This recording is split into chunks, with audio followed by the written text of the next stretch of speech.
దేవుని పరిశుద్ధ నామమునకు వందనములు. మన రక్షకుడు ప్రభు అయిన యేసుక్రీస్తు వారి పరిశుద్ధ నామమున మీకు వందనములు, శుభములు తెలియజేసుకుంటున్నాను. ప్రియులారా, ఈరోజు ఒక ప్రత్యేకమైనటువంటి వాక్యమును మనం వినబోతున్నాం.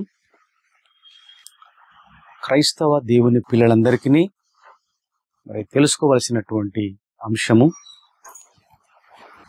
అద్వితీయ కుమారుడు యేసుక్రీస్తు ప్రభువారిని గురించినటువంటి సంబోధన యోహాను సువార్త 3:16 మనకు కనబడుతుంది. దేవుడు లోకమును ఎంతో ప్రేమించెను, కాగా ఆయన తన అద్వితీయ కుమారునిగా పుట్టిన వాని యందు విశ్వాసముంచు ప్రతివాడును నశింపక నిత్య జీవం పొందినట్లు ఆయనను అనుగ్రహించెను. అంటే యేసుక్రీస్తు ప్రభువారిని దేవుడు అద్వితీయ కుమారునిగా భూమి మీద పుట్టించాడు అని ఇక్కడ మనకు అర్థమవుతుంది. పిల్లరా, మీరు చాలా జాగ్రత్తగా ఈ ప్రసంగాన్ని వినాలి. ఎందుకంటే ప్రపంచంలో కోట్ల మంది క్రైస్తవులలో చాలా మందికి తెలియనిది ఈ ప్రసంగం, ఈ అంశము, ఈ మీనింగ్. చాలా మంది సోకాల్డ్ పాస్టర్సు, రెవరెండ్స్, బిషప్స్ ఇలాంటి వాళ్ళు కూడా దీని గురించి ఎన్నో మరి మాట్లాడే సందర్భాలు మనకు తెలుస్తాయి. కానీ ఈరోజు మీరు వింటున్నటువంటి ఈ వాక్యాన్ని, ఈ అంశమును చాలా క్లియర్గా, స్పష్టంగా తెలుసుకోవాలి ఈరోజు మీరు. మరి దీంట్లో త్రిత్వం గురించి ఏమైనా ఉందా అనే విషయం కాదు, త్రిత్వం గురించి మనం మాట్లాడుకుంటలేము. అలాగే ముగ్గురు ఒకటా, ముగ్గురు వేరువేరా అనే అంశం గురించి కూడా మనం మాట్లాడుకుంటాం లేదు. అది దీనికి సంబంధం లేదు. జనతైక కుమారుడని ఇక్కడ ఫుట్ నోట్లో కింద ఉంటుంది. అద్వితీయ కుమారుడు అంటే కింద జనతైక కుమారుడు అని ఉంటుంది. అసలు ఇంగ్లీష్లో చూస్తే బిగాటన్ సన్ అని ఉంటుంది. God begotten sun. దీని అర్థం గురించి చాలా మంది చాలా కామెంటరీస్ చేయడము, రాయడం జరిగింది. ఈ నేపథ్యంలో మనము స్పష్టంగా బైబిల్ని చూసి, బైబిల్ ఆధారంగా మనం తెలుసుకోవాలి. అర్థమైందండి? జనతైక కుమారుడు, అద్వితీయ కుమారుడు, బిగాటన్ సన్ అంటే ఏందో మీరు ఈరోజు క్లియర్గా తెలుసుకోవాలి. అంటే అద్వితీయ కుమారుడు అనగా యేసు అద్వితీయ కుమారుడు అని అంటే అర్థం ఏంటి? అలా ఎందుకు బైబిల్లో రాయబడింది? దేవుని కుమారుడు అని చెప్పొచ్చు కదండి. అద్వితీయ కుమారుడు ఎందుకు రాయబడాలి? ఫర్ ఎగ్జాంపుల్, మన గురించి ఆలోచిస్తే మనం ఏమైతాము దేవునికి అని అంటే, రోమపత్రిక 8 చేయండి. మీరు ఒకసారి చూడాలి. మీరు చాలా ఇంపార్టెంట్ మెసేజ్ అండి ఇది, చాలా ప్రాముఖ్యమైన అంశము కనుక దయచేసి మీరు శ్రద్ధతో వినవలసిందిగా మీకు ప్రేయపూర్వకంగా మనవి చేయుచున్నాను. ప్రియులారా, ఈ వాక్యాన్ని వింటున్న దేవుని పిల్లలందరికీ నా మనవి ఏంటంటే, మీరు చాలా చక్కగా ఈ వాక్యాన్ని విని అర్థం చేసుకోవాలని ప్రభు పేరిట మీకు మనవి చేయుచున్నాను. 8వ అధ్యాయం రోమపత్రికలో 14వ వచనాన్ని చదువుతాను, మీరు చూడండి ప్రియులారా. 14వ వచనం, దేవుని ఆత్మ చేత ఎందరు నడిపింపబడుదురో వారందరూ దేవుని కుమారులై ఉందురు. పరిశుద్ధాత్మని యొక్క గైడెన్స్ లో ఎందరు నడిపింపబడుతురు అంటే, బాప్తీసం ద్వారా రక్షణను పొందుకున్న పిల్లలు, ప్రభువును నమ్ముకున్న బిడ్డలు, పరిశుద్ధాత్ముని యొక్క నడిపింపు ద్వారా ఎవరైతే నడిపించబడతారో వాళ్ళు దేవుని కుమారులు, దేవుని పిల్లలు అని అర్థం. యేసు ప్రభు కూడా దేవుని కుమారుడే, మనము దేవుని కుమారులమే. కాకపోతే ఇక్కడ డిఫరెన్స్ ఏముందంటే, జనతైక కుమారుడు, బిగాటన్ సన్, అద్వితీయ కుమారుడు అని యేసు ప్రభు వారికి ప్రత్యేకంగా. మనలాంటి దేవుని కుమారుడు ఆయన కాదు, అది మీరు గుర్తుపెట్టుకోలేదు. మనకు ఆయన డిఫరెంట్ ఏంటంటే, మనకున్నటువంటి తేడా, డిఫరెన్స్ ఏంటంటే, యేసుక్రీస్తు ప్రభు వారికి మనకు చాలా తేడా ఉంది. మనలాగా దేవుని కుమారుడు కాదు యేసు ప్రభు వారు, ఆయన అద్వితీయ కుమారుడు. జాగ్రత్తగా వినాలి మీరు. మీ దగ్గర పేపర్, పెన్ ఉంటే కూడా రాసుకోండి, చక్కగా గుర్తుంటుంది. మీ దగ్గర ఇవన్నీ భద్రంగా పెట్టుకోవాలి పిల్లలు. ఇవన్నీ కూడా అంత ఈజీగా ఇలాంటి వాక్యాలు దొరకవు. నోటికొచ్చినట్టు మనం చెప్పము, మనిషి జ్ఞానంతో చెప్పము. కేవలము దేవుని యొక్క వాక్యము ద్వారానే మనం ప్రకటిస్తున్నాం కూడా.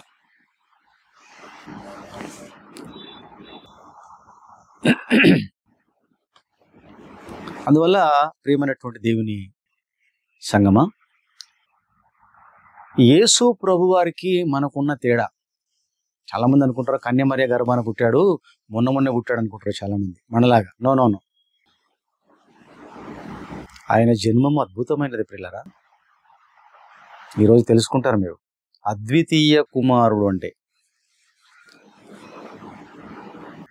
అద్వితీయ కుమారుడని యేసు ప్రభు వారికి ఉంది. అసలు అద్వితీయుడు అంటే ఏందో ముందు తెలుసుకోవాలి మనం. అది తెలుసుకుంటే కానీ మనకు అద్వితీయ కుమారుడు అంటే ఏం అర్థమవుతుంది యేసు ప్రభు వారి గురించి. ఇంతకు అద్వితీయుడు అంటే అర్థం చూద్దాం మనం, దాని యొక్క మీనింగ్ చూద్దాం కదండి. అది చూస్తే అందుకే చెప్పాను నేను, మనిషి కామెంటరీస్, మోటివేషనల్ స్పీకర్ లాగా నేను చెప్పా ప్రసంగాలు. అది చెప్పాలంటే బైబిల్ పక్కన పెట్టే చెప్పమంటే బోర్డు చెప్పొచ్చు, లెక్చర్ ఇవ్వచ్చు. నేను అలాంటి మాటలు చెప్పట్లేదు, బోధ చేయట్లేదు. నా నోటి నుంచి కామెంటరీస్ వచ్చడము, ఏదో నోటికి వచ్చినట్టు చెప్పడము, కథలు చెప్పడము, కహానీలు చెప్పడం కాదు.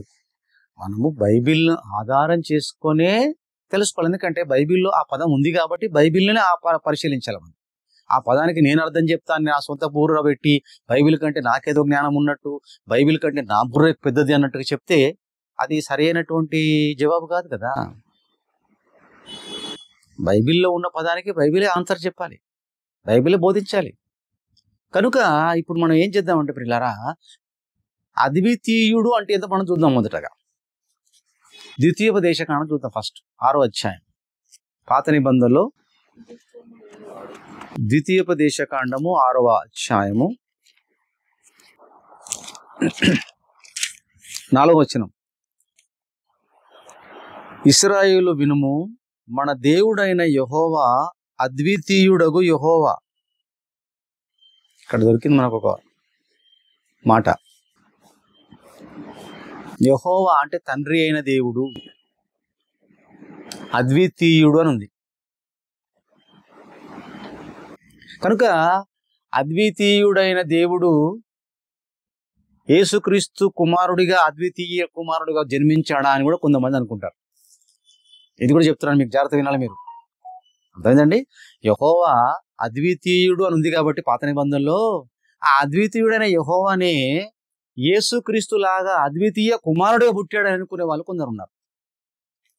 అలా అనుకోమని చెప్పి బైబిల్ ఎక్కడ లేదు, అలా అని కూడా బైబిల్లో లేదు. అనుకుంటారు, అనుకోవడంలో ఎన్నో రకాలుగా అనుకుంటారు, దానికి మనకు సంబంధం లేదు. బైబిల్ మనం చూద్దాం. ఇప్పుడు రెండో రెఫరెన్స్ చూద్దామండి. రెండవ రాజుల గ్రంథంలో 19వ అధ్యాయాన్ని మనం చూద్దామండి. 19వ అధ్యాయము, రెండవ రాజుల గ్రంథం 19వ అధ్యాయము 15వ వచనాన్ని చూద్దాం ప్రియులారా. యెహోవా సన్నిధిని ఇట్లని ప్రార్థన చేసెను. యెహోవా సన్నిధిలో ఉండి ప్రార్థన చేస్తున్నాడు ప్రియులారా. ఏమనంటే భక్తుడు, యెహోవా కెరూబుల మధ్యను నివసించుచున్న ఇశ్రాయేలీయుల దేవా, భూమి ఆకాశములను కలుగజేసిన అద్వితీయ దేవా, నీవు లోకమందున్న సకల రాజ్యములకు దేవుడవై ఉన్నావు. ఇక్కడ ఒక చిన్న ఆన్సర్ దొరికిందండి మనకు. దాన్ని ఇప్పుడు లాగాలి, బయటికి తీయాలి దాన్ని. ఇక్కడ ఏమంటున్నాడు చూడండి. ఇక్కడ ఏమంటున్నాడంటే, యెహోవా కెరూబుల మధ్య నివసించిన ఇశ్రాయేలీయుల దేవా, భూమి ఆకాశములను కలగజేసిన, అంటే ఈ భూమి కనిపిస్తున్న భూమిని, కనపడుతున్న ఆకాశాన్ని ఈ అద్వితీయ దేవుడని యెహోవా కలగజేశాడు అని చెప్పి, సకల రాజ్యములకు దేవుడవై, నువ్వు లోకమందున్న సకల రాజ్యములకు దేవుడవై ఉన్నావు. అంటే అద్వితీయుడు అంటే సకల రాజ్యములకు, సర్వ సృష్టికి దేవుడు. ఒక్కడే దేవుడు, ద్వితీయము లేనివాడు. అద్వితీయ అంటే, ద్వితీయం అంటే రెండవ దేవుడుగా లేనివాడు, రెండవడిగా లేనివాడు, అంటే వన్ అండ్ ఓన్లీ అని అర్థం. అద్వితీయుడు అంటే వన్ అండ్ ఓన్లీ, ఒక్కడే. ఇంకో దేవుడు లేడు. దేవునికి భార్య లేదు, దేవుడు అమ్మ లేదు, దేవునికి తల్లి లేదు, దేవుడు అమ్మ లేదు. ఒక్కడే దేవుడు. బైబిల్ అదే ఉంది, దేవుడు ఒక్కడే. కొత్త నిబంధనలో ఉంది దేవుడు ఒక్కడని, పాత నిబంధనలో కూడా దేవుడు ఒక్కడనే ఉంది. సువార్తల్లో కూడా దేవుని గురించి చెప్పాడు యేసుప్రభువు. దేవుడు ఒక్కడే, ద్వితీయము లేనివాడు. జాగ్రత్త వినాలి, ద్వితీయము లేనివాడు అంటే రెండవ దేవుడు లేనివాడిగా ఒక్క దేవుడే ఉండు కాబట్టి ఆయనను అద్వితీయ దేవుడు అని చెప్పింది బైబిల్. నెహెమ్యా గ్రంథంలో కూడా ఉంటుంది, ఒక మాట చూద్దాం. అది కూడా మనం చూస్తే కొంచెం మనకు చక్కగా అర్థమవుతుంది. ప్రియులారా, దయచేసి మీరు బైబిల్లో చక్కగా మీరు తెలుసుకోవాలని మీరు ప్రేమపూర్వకంగా మనవి చేస్తున్నాను ప్రియ దేవుని సంగమా. ఎందుకంటే దేవుని యొక్క వాక్యం చాలా గొప్పది ప్రియులారా. మనము దాన్ని పట్టించుకోగాని ఏదో చదువుకుంటూ వెళ్ళిపోతూ ఉంటారు చాలా మంది బైబిల్ను. కానీ అలా పట్టించుకోవడం ఉండకుండా జాగ్రత్తగా చదవాలి, పరిశీలించాలి ప్రియులారా. పరిశీలిస్తే దేవుని వాక్యం ఎంతో చక్కగా మనకు అర్థమవుతుంది. దేవుని సంగమా, ఆ నెహెమ్యా గ్రంథము 9వ అధ్యాయాన్ని మనం పరిశీలన చేయాలి. 6వ వచనంలో ఏముందో ఒకసారి చూద్దాం ప్రియ దేవుని సంగమా. నెహెమ్యా గ్రంథము 9వ అధ్యాయం 6వ వచనం. నీవే అద్వితీయుడవైన యెహోవా, నీవే ఆకాశమును మహా ఆకాశములను వాటి సైన్యమును భూమిని దానిలో ఉండునది అంతటిని సముద్రములను వాటిలో ఉండునది అంతటిని సృజించి వాటన్నిటినీ కాపాడు వాడవు. ఆకాశ సైన్యమంతా నీకే నమస్కారము చేయుచున్నది. అంటే ఎంత గొప్ప దేవుడో యెహోవా, ఎంత గొప్ప దేవుడో. దేవుడు అనే ఆ పదానికి అర్థాన్ని చెప్తున్నాడు. నువ్వు అద్వితీయ దేవుడు అంటే నీ తర్వాత ఏ దేవుడు లేడు కాబట్టి సమస్త సృష్టి అంతా కూడా నీకు నమస్కారము చేయుచున్నది. వీటన్నిటినీ కలగజేసింది నీవే కాబట్టి ఇంకా వేరే అతను కాదు అని ఇక్కడ రాయబడింది ప్రియులారా.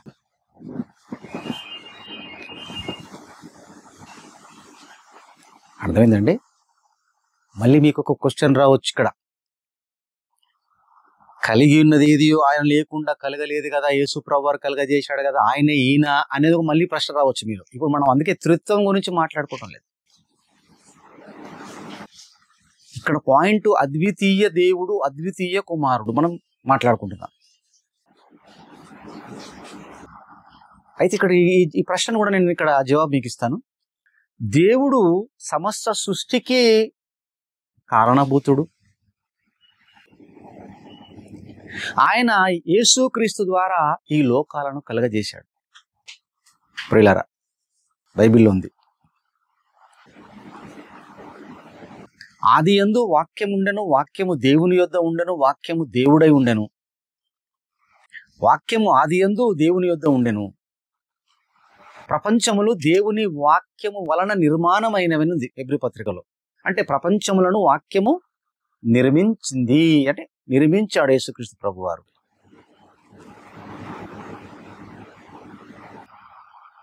అయితే ఒక విషయాన్ని గమనించాలి ప్రియులారా, మీరు దేవుడు యేసుక్రీస్తు ద్వారా ఈ లోకాలను కలగజేశాడు. యేసుక్రీస్తు ప్రభువారు డిజైనర్, ఆయన శిల్పి.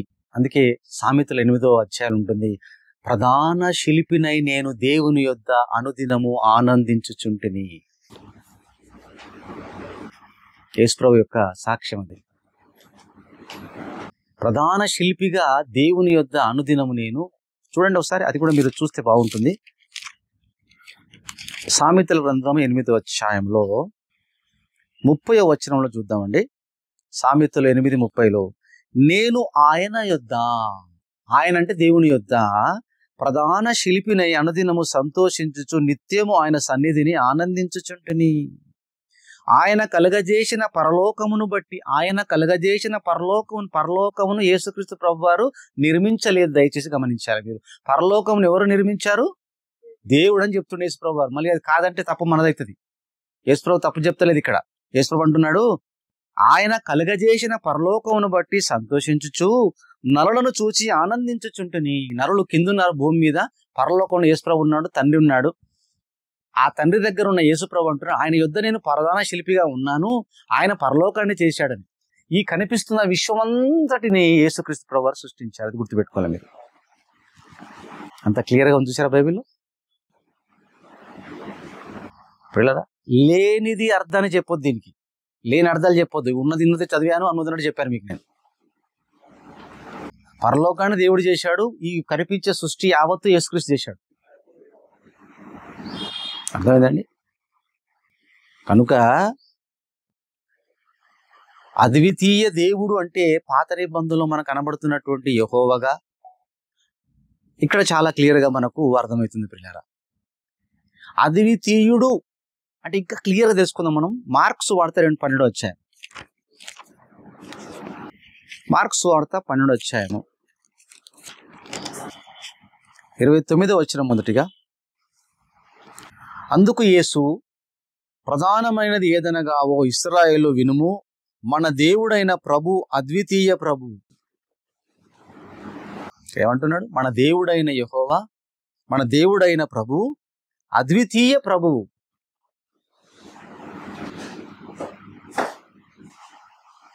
మళ్ళీ ఇక్కడ మీరు కన్ఫ్యూజ్ అయిపోతారేమో. మన ప్రభు అని యేసు ప్రభే చెప్తున్నాడు కదా, ఆయనే ప్రభు అయి ఉండి అని మళ్ళీ కన్ఫ్యూజ్ కావచ్చు మీరు. యేసు ప్రభే ప్రభు, మళ్ళీ ఆ యేసు ప్రభు నోటి నుంచి ఏమొస్తుందంటే మన ప్రభు అని ఉంటున్నాడు ఆయన. ఇక్కడ ప్రభు అని అచ్చు పెద్దగా ఉందా చిన్నగా ఉందా? ప్రింట్ పెద్దగా ఉందా లేదా? బోల్డ్ లెటర్ ఉంది, పెద్దగా బోల్డ్ లెటర్, పెద్దచ్చు ఉంది. పెద్దచ్చు అంటే దేవుడు యెహోవా తండ్రి అని అర్థం. ఇక్కడ చిన్నచ్చుంటే యేసుక్రీస్తు ప్రభు అని అర్థం. ప్రభు అంటే ఇప్పుడు మీకు అర్థమైందా? కొత్త నిబంధనలు ఎక్కడ కూడా యెహోవా అని ఉంటుంది పదం, ప్రభు అని ఉంటుంది, దేవుడు అని ఉంటుంది. ఇక్కడ చెప్పేది తండ్రి అయిన దేవుని గురించి, పాత నిబంధనలో కనబడుతున్నటువంటి యెహోవా అనే ఆ పదం గురించి యేసు ప్రభు చెప్తున్నాడు. ఇక్కడ ఏమనంటే మన దేవుడైన ప్రభువు అని పెద్దచ్చు చూడండి. అద్వితీయ ప్రభువు ఆయన అంటే అద్వితీయమైన దేవుడు అని చెప్పాడు ఇక్కడ. అదే అధ్యాయము 32వ వచనం. ఆ శాస్త్రికి చెప్పాడు, బోధ చేశాడు యేసు ప్రభు. అప్పుడు ఆ బోధ విన్న తర్వాత శాస్త్రి ఏమంటున్నాడు అంటే, బోధకుడా బాగుగా చెప్పితివి. ఆయన అంటే దేవుడు, ఈయన అంటే యేసు ప్రభు వారు. ఆయన అద్వితీయ దేవుడనియు ఆయన తప్ప వేరొకడు లేడనియు నీవు చెప్పిన మాట సత్యమే. ఇది అసలు పాయింట్. అద్వితీయ దేవుడు అంటే, అద్వితీయ అంటే ఆయన తప్ప వేరొకడు లేడు అని చెప్పాడు యేసు ప్రభు వారు. చక్కగా బోధించే శాస్త్రికి అర్థమే. ఆయన క్లియర్ గా మనకు చెప్తున్నాడు, నువ్వు చెప్పిన మాట సత్యమే. ఏమని? అద్వితీయ అంటే వేరొక దేవుడు లేడు, ఆయన ఒక్కడే దేవుడిని యేసు ప్రభు వారు ఆయన చెప్పాడు. అది ఆయన చెప్తున్నాడు శాస్త్రి. అర్థమైందా అండి?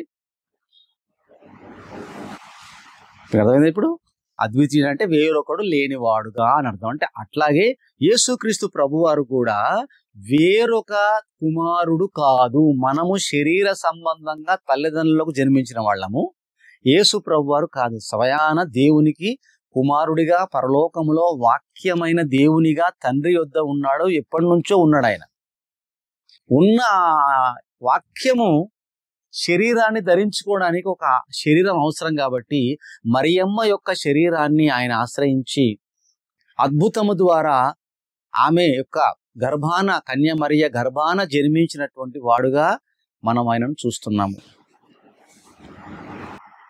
బైబిల్లో స్పష్టంగా రాయబడి ఉంది.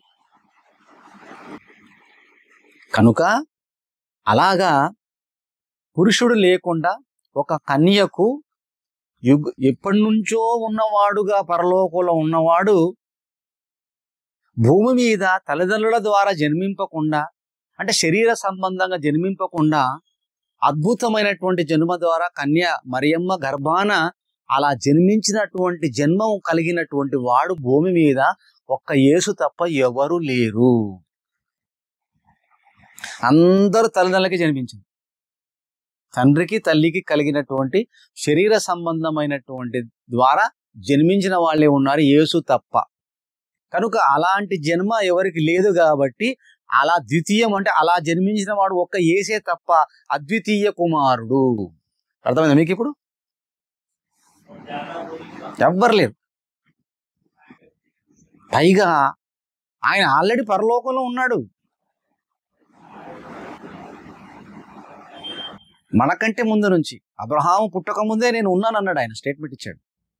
ప్రియులారా, దేవుని యొద్ద ఉన్నవాడు ఈ భూమి మీదకి శరీరాన్ని ధరించుకోవటానికి ఒక శరీరం అవసరం కాబట్టి కన్యమరియ గర్భాన ఆయన అద్భుత రీతిగా జన్మించి శరీరాన్ని ధరించుకున్నాడు. ప్రియమైన దేవుని సంగమా, కనుక అలాంటి జన్మించిన వాడు ఎవరు లేరు కాబట్టి ఆయనకే ఆ పేరు పెట్టబడి ఉంది. ఏమనంటే జనతైక కుమారుడు, అద్వితీయ కుమారుడు. అలాంటి కుమారుడు ఎవరు భూమి మీద లేరు కనుక అలాంటి కుమారుని నమ్మాలి. కానీ చాలా మంది యేసులు వస్తారు, తల్లిదండ్రులకు పుట్టిన యేసులు వస్తారు. చాలా మంది నేను యేసును, నేను క్రీస్తుని చెప్పడానికి. అలాంటి వాడిని నమ్మకం అని చెప్తున్నాడు. ఈ యేసునే నమ్మాలంటున్నాడు. ఈ యేసుని నమ్మితేనే నిత్య జీవం చెప్తున్నాడు. చాలా మంది యేసులు వస్తారు, ఇంతకు ముందు కూడా వచ్చారు యేసులు, క్రీస్తులు వచ్చారు, మెస్సియ్యలు, మేము యేసుప్రభు అని చెప్పడానికి. అని యేసుప్రభు కూడా చెప్పాడు, నా పేరట అనేకులు వస్తారని. అనేకులు. అలాంటి వాళ్ళని నమ్మకండి, నిత్య జీవం కలగదు అంటున్నాడు. ప్రియులారా, యోహాను సువార్త 1వ అధ్యాయం తీయండి ప్రియులారా. ఒక మంచి మాట యేసుప్రభు చెప్పిన మాట చూద్దాం. 1వ అధ్యాయము 18వ వచనంలో ఒక మాట ఉంది చూడండి. యోహాను రాసిన సువార్తలో యేసుప్రభు గురించినటువంటి మాట. 18వ వచనము, ఎవడును ఎప్పుడైనను దేవునిని చూడలేదు. ఏమండి? ఎవడును ఎప్పుడును దేవుణ్ణి చూడలేదు, తండ్రి రొమ్మున నున్న అద్వితీయ కుమారుడే. తండ్రి ఉన్నాడు, ఆయన రొమ్మున ఆనుకున్న యేసుక్రీస్తున్నాడు, ఆయనను బయలుపరిచాడు. ఆ దేవుణ్ణి బయలుపరిచిన వాడు అద్వితీయ కుమారుడైన యేసుక్రీస్తే. ఎందుకంటే పరలోకంలో నుండి వచ్చిన వాడు ఒక్క యేసు తప్ప ఎవరు లేరు. ఆ పరలోకంలో మనకంటే ఎప్పటి నుండో ఉన్నవాడు తండ్రి దగ్గర. కనుక తండ్రి అంటే తెలుసు యేసుక్రీస్తుకు. తండ్రి రొమ్మున ఆనుకొని ఉన్నాడు. ఈ సకల సృష్టిని సృష్టించిన యేసుక్రీస్తు ప్రభువారు. కనుక దేవుని గురించినటువంటి అన్ని విధాలుగా క్షుణ్ణంగా దేవుని గురించి తెలుసు ఆయనకు. కాబట్టి ఆయన గురించి బయలుపరచటం ఆయన సొంతే అవుతుంది, ఆయన వలన అవుతుంది, సాధ్యం అవుతుంది. కనుక ఆయననే దేవుణ్ణి బయలుపరిచాడు అని వాక్యం సెలవిస్తుంది ప్రియులారా. అలాగా పరలోకంలో ఉండి దేవుణ్ణి చూచి దేవుని మాటలు విని భూమి మీదికి వచ్చి ప్రకటించిన అలాంటి విధముగా పుట్టినవాడు ఒక యేసు తప్ప ఎవరు లేరని చెప్తుంది. అందుకే అద్వితీయ కుమార్, అలాంటి వారు ఎవరు లేరు. వన్ అండ్ ఓన్లీ యేసుక్రీస్తు ప్రభువారు. దేవునిగా రెండవ దేవుడుగా లేనివాడు తండ్రి అయిన దేవుడిగా పాత నిబంధనలో కనబడుతున్నాడు. కొత్త నిబంధనలో యేసుక్రీస్తు ద్వితీయము లేని దేవుని కుమారుడుగా కనబడుతున్నాడు. కనుక ప్రియులారా, మనం అర్థం చేసుకోవాలి ఏమిటంటే ద్వితీయము లేని వాళ్ళు వీళ్ళు. దేవుడిగా ఉన్న ఆయనకు వేరొక దేవుడు లేనివాడు. యేసుక్రీస్తు లాంటి దేవుని కుమారుడు ఇంకో కుమారుడుగా లేడు. ఇప్పుడు మీకు అర్థమైంది అనుకుంటారు కదా. ఇప్పుడు కన్ఫ్యూజ్ కాకుండా ఒక మాట చెప్తాను, చక్కటి మాట మీరు చూడాలి పిల్లలు. దాన్ని మీరు కన్ఫ్యూజ్ అవ్వకుండా. ఆయనకున్న అర్హతలు, యేసుక్రీస్తుకున్న అర్హతల్లో ఒక చిన్న అర్హత చూపిస్తాను నేను మీకు. ఒక చిన్న రెఫరెన్స్, ఒక 3 రెఫరెన్స్లు చూపిస్తాను. మనం చాలాసార్లు చదువుకున్నాం, మీకు ఎందరికో సుపరిచితమైన వాక్యం అది. ఆ అర్హతలు ఉన్న వాళ్ళు భూమి మీద ఎవరు లేరు. అందుకే అలాంటి అర్హతలు ఉన్నవాడు కూడా లేనిగా ఒక్క యేసుకే ఉంది అర్హతలు. అందుకే ఆ ద్వితీయము ఆ అర్హతలు ఎవరికి లేవు, యేసుకు తప్ప. యెషయా గ్రంథం 9వ అధ్యాయం. యెషయా గ్రంథం 9వ అధ్యాయం 6-7 వచనములు.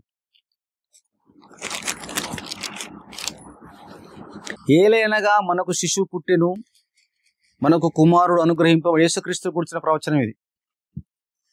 ఆయన భుజముల మీద రాజ్యభారం ఉండును.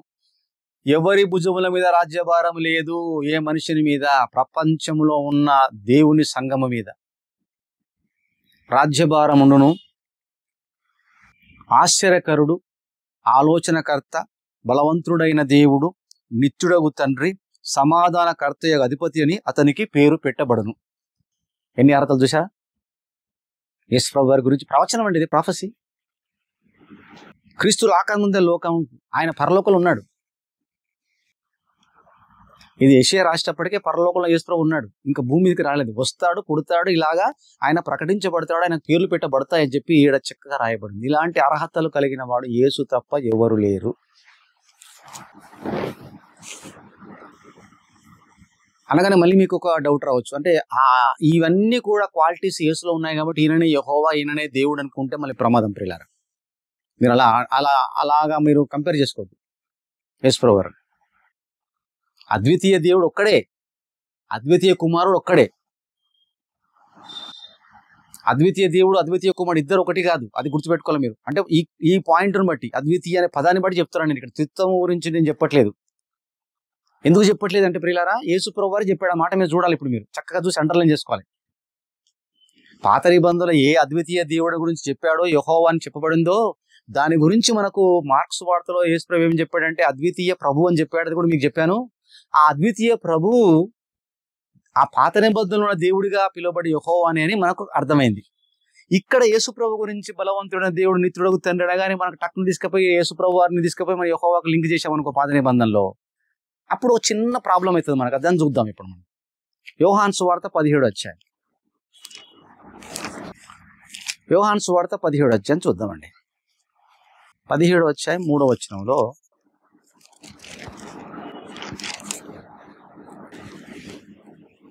అద్వితీయ సత్యదేవుడవైన నిన్నును, యేసుప్రభు ప్రార్థన ఇది యేసుప్రభు ప్రార్థన చేస్తున్నాడు. ఆ ప్రార్థనలో అంటున్నాడు యేసుప్రభు అంటున్న మాటలు ఇవి. అద్వితీయ సత్యదేవుడవైన నిన్నును నీవు పంపిన యేసుక్రీస్తుని ఎరుగుట. అంటే ఇక్కడ అద్వితీయ దేవుడు వేరు కనబడుతున్నాడు, యేసుక్రీస్తు వేరు కనబడుతున్నాడు. ఆ యేసుప్రభు చెప్తున్నాడు, నీవు పంపిన యేసుక్రీస్తు, నీవు అనే ఓ దేవా, అద్వితీయ సత్యదేవుడవైన దేవా, నీవు ఉన్నావు కదా, నువ్వు పంపిన యేసుక్రీస్తును, అంటే ఇద్దరిని ఎరుగుటయే నిత్య జీవం అన్నాడు. అర్థమైందండి? ఇప్పుడు నిత్య జీవం కావాలంటే ఎవరు ఎరగాల తెలుసుకోవాలి. ఇప్పుడు పరలోకంలో ఉన్న దేవుడు, ఆయన కుడిపార్శ్వమంది ఇప్పుడు యేసుప్రభు ఉన్నాడా లేదా? ఇప్పుడు కనబడుతున్న సీన్ అదే కదండి. మీకు ఓల్డ్ టెస్టిమెంట్ నుంచి న్యూ టెస్టిమెంట్కి వెళ్ళారనుకోండి, ఇప్పుడు మొత్తం క్లియర్ అర్థమైపోతుంది. ప్రకటన గ్రంథాన్ని చూస్తే మనకి అక్కడ క్లియర్గా యేసుప్రభు వారు తండ్రి కుడిపార్శ్వమందే ఉన్నాడని క్లియర్గా బైబిల్లో ఉంది. అంటే ప్రస్తుతంలో ఉన్నటువంటి పరిస్థితి ఎలా ఉందంటే, దేవుడు ఉన్నాడు, ఆయన పక్క కుడిపార్శ్వమందే యేసుక్రీస్తున్నాడు. ఆ ఇద్దరిని నమ్మమని చెప్తున్నాడు యేసుప్రభు వారు ఇక్కడ. అద్వితీయ దేవుడిని నమ్మాలి, అద్వితీయ కుమారుడిని నమ్మాలి. ఎందుకంటే ఆ దేవుడు లాంటి దేవుడు మరొక దేవుడు లేడు, ఆ దేవుని కుమారుడు లాంటి వాడు మరొక దేవుని కుమారుడు లేడు. అది గుర్తుపెట్టుకోవాలి. వీళ్ళిద్దరికి ఉన్న స్పెషాలిటీ ఎవరికి లేదు.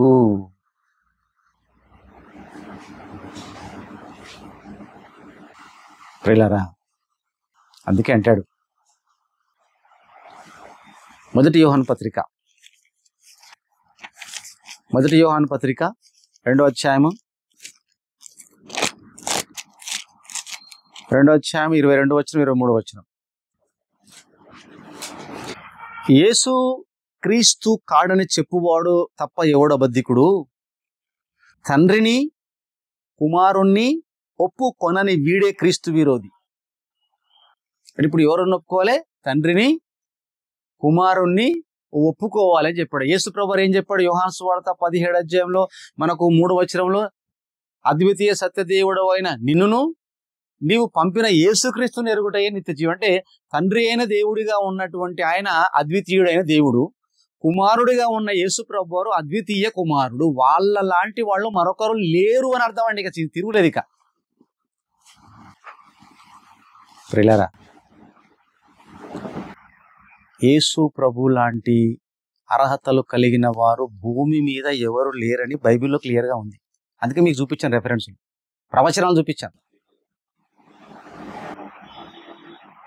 సృష్టికి సమస్తానికి ఆధారభూతుడు తండ్రి, ఈ సృష్టిని సృష్టించిన ప్రధాన శిల్పి యేసుక్రీస్తు ప్రభు వారు. ప్రియులారా, ఎంత అద్భుతం చూడండి. కనుక యేసు ప్రభువారు చనిపోయినప్పుడు సృష్టి మూగపోయింది. ఈ సృష్టి యేసుక్రీస్తుకు సహకరించింది. సృష్టిని అధికారముతో గద్దించినట్టుగా బైబిల్లో ఉంది. ఎందుకంటే ఆయన చేశాడు కాబట్టి. ప్రియులారా, అరణ్యములో ఉపవాసం ఉన్నప్పుడు అడవి మృగముల మధ్య ఉన్నట్టుగా ఉంది. ఏం చేయలేదు ఆయన, ఏమి కూడా. అవన్నీ ఆయన సృష్టించిన యేసుక్రీస్తు సృష్టి.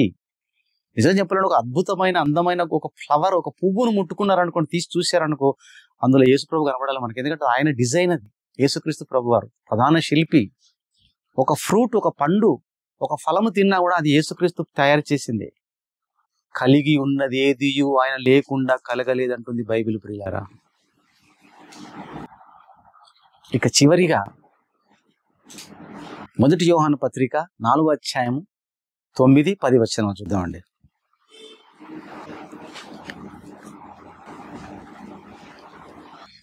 మనము ఆయన ద్వారా జీవించినట్లు దేవుడు తన అద్వితీయ కుమారుణ్ణి లోకమునకు పంపెను.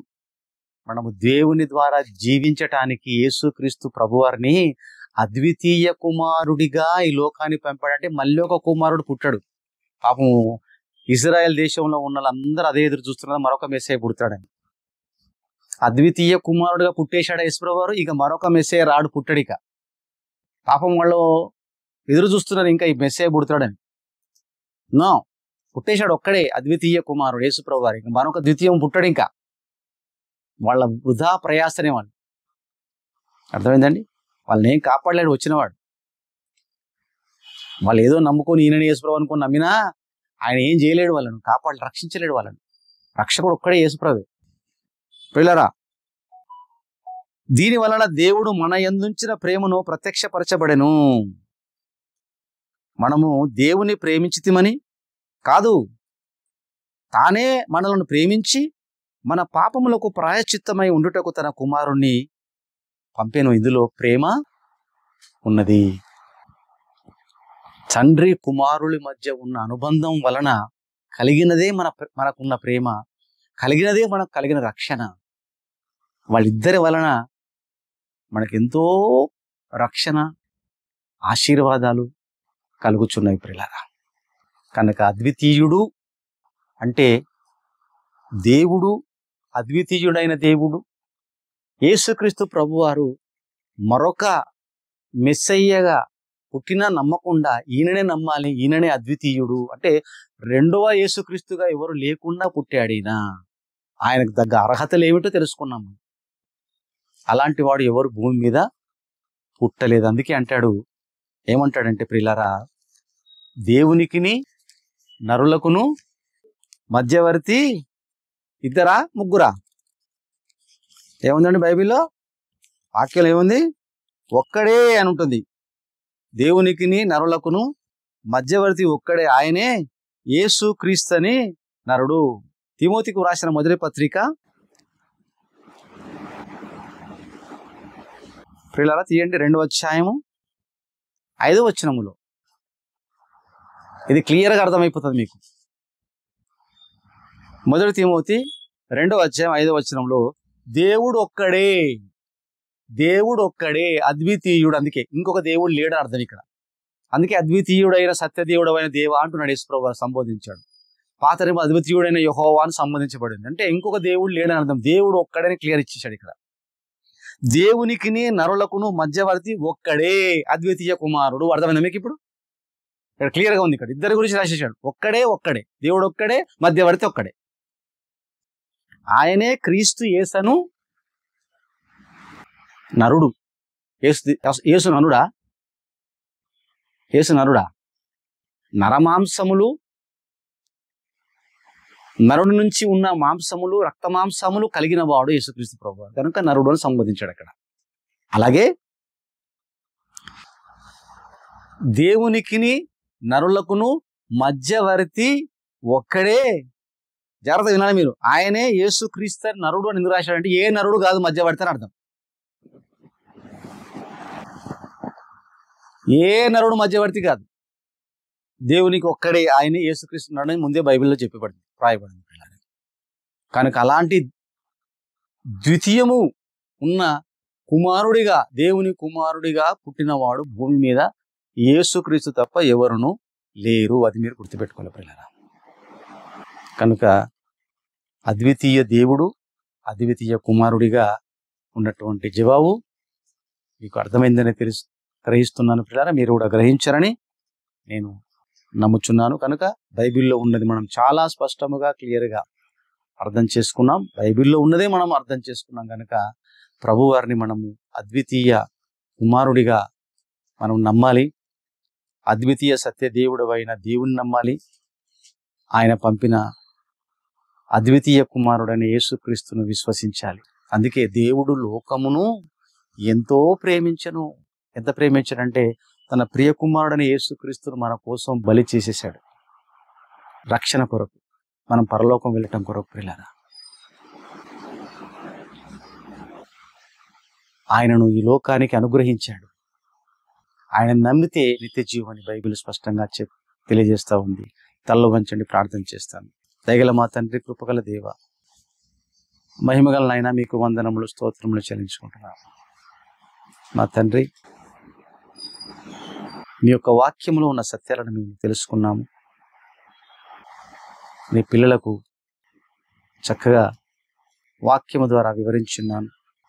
బిడ్డలు అర్థం చేసుకొని అద్వితీయ కుమారుడు అంటే ఏమిటో వారు చక్కగా అర్థం చేసుకొని ప్రభువు యందు విశ్వాసం ఉంచుటకు మీ కృపను వారికి అనుగ్రహించమని, వారిని దీవించి ఆశీర్వదించమని, క్రీస్తు యొక్క కృప బిడ్డలందరికీ కలుగులాగిన మీ కృపను మెండుగా దయచేయమని ఈ ప్రార్థన మీ ప్రియ కుమారుడు మా రక్షకుడునైన యేసుక్రీస్తు వారి పేరిట ప్రార్థించి మిక్కిలి వినయముతో వేడుకొనుచున్నాము తండ్రి.